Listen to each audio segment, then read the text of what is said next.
Halo Sobat Gen, Assalamualaikum warahmatullahi wabarakatuh. Gimana kabar harian kalian? Semoga selalu menyenangkan ya. Tetap semangat dan selalu jaga kesehatan. Pada video kali ini kita akan membahas seperti biasa kunci jawaban IPA kelas 7 bab 2 pada tugas Ayo Diskusi aktivitas 2.5 di halaman 56 pada buku IPA Kurikulum Merdeka Pegangan kalian.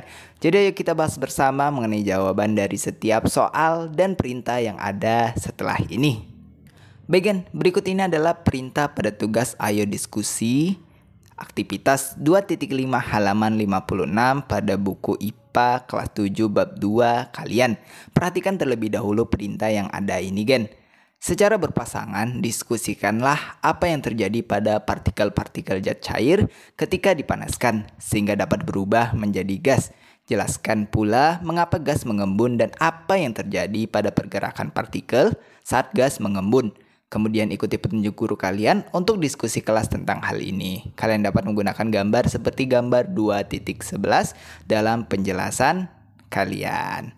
Bagian berdasarkan perintah yang telah kita baca bersama-sama tadi, didapat beberapa poin penting yang perlu kita catat.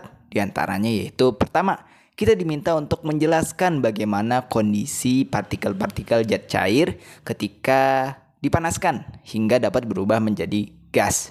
Nah, ini kita anggap sebagai soal pertama kita, Gen. Kemudian poin kedua, kita diminta untuk menjelaskan mengapa gas dapat mengembun. Ini soal kedua. Kemudian poin ketiga, kita diminta untuk menjelaskan bagaimana kondisi pergerakan partikel-partikel saat gas mengembun. Dan ini menjadi soal ketiga kita. Nah, kemudian ada poin keempat, kita dapat menyesuaikan instruksi guru masing-masing untuk tugas diskusi ini.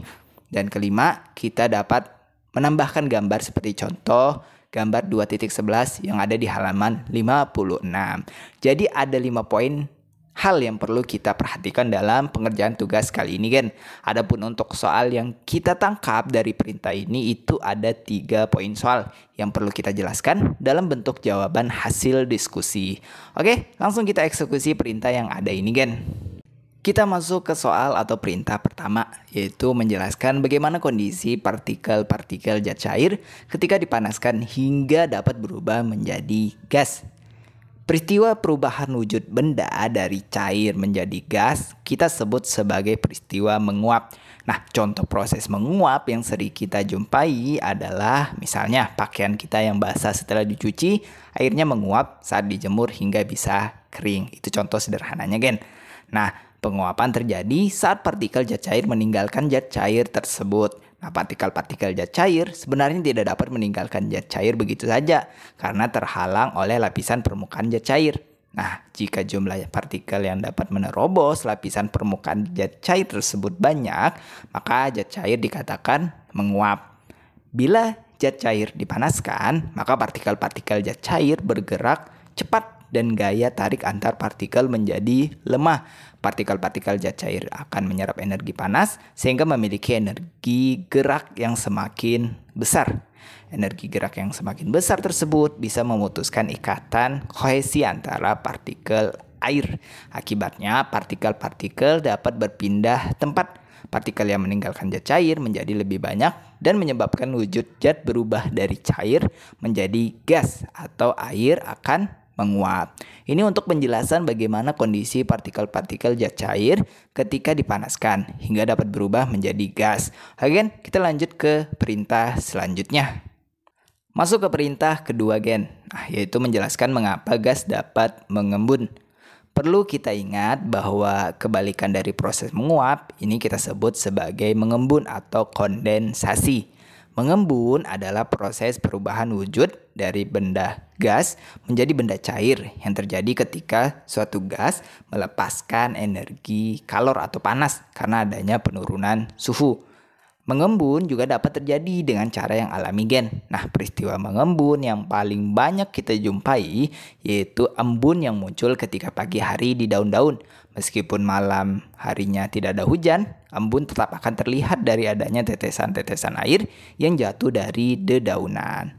Nah, pada proses kondensasi atau mengembun, panas dari gas yang terbentuk berpindah ke udara di sekitarnya karena kehilangan energi panas. Maka gas berubah menjadi zat cair. Ini adalah penjelasan singkat mengapa gas dapat mengembun, Gen. Kalian bisa tambahkan sendiri jika dirasa masih kurang. Nah, jika sudah pas, kita lanjut ke soal atau perintah berikutnya. Kita masuk ke perintah terakhir, Gen, yaitu kita diminta untuk menjelaskan bagaimana kondisi pergerakan partikel-partikel saat gas mengembun. Nah, kita ingat kembali bahwa kebalikan dari proses menguap disebut mengembun atau kondensasi. Nah, kalau menguap itu terjadi karena dipanaskan atau suhu naik atau benda menyerap energi kalor atau panas, maka mengembun adalah kebalikannya, yaitu terjadi ketika suhu turun, benda melepas energi kalor atau panas. Nah, ketika suatu zat didinginkan akan menyebabkan partikel melepas kalor. Nah, partikel yang melepas kalor akan kehilangan energi untuk bergerak sehingga partikel akan menjadi lebih tenang. Nah, partikel yang sudah tidak bergerak akan membentuk ikatan partikel yang kuat dan lebih sulit dipatahkan, sehingga zat tersebut akan berubah wujud dari cair menjadi padat, atau dari gas menjadi cair, atau bahkan dari gas menjadi padat. Nah, saat uap turun suhunya karena energi dari uap terserap lingkungan, maka partikel-partikel air akan kehilangan energi gerak, sehingga jarak antar partikel ini semakin dekat dan kembali berikatan secara kohesi. Ini yang disebut sebagai pengembunan. Ini adalah penjelasan untuk perintah ketiga kita, Gen. Nah, Gen, itulah tadi pembahasan sekilas kita untuk kunci jawaban IPA kelas 7 bab 2 pada sesi tugas Ayo Diskusi aktivitas 2.5 di halaman 56 pada buku pegangan IPA Kurikulum Merdeka kalian. Terima kasih karena telah menonton video ini sampai habis, Gen. Jika dirasa video kali ini bermanfaat, jangan lupa untuk klik like dan subscribe ya, Gen. Akhir kata terima kasih dan wassalamualaikum warahmatullahi wabarakatuh.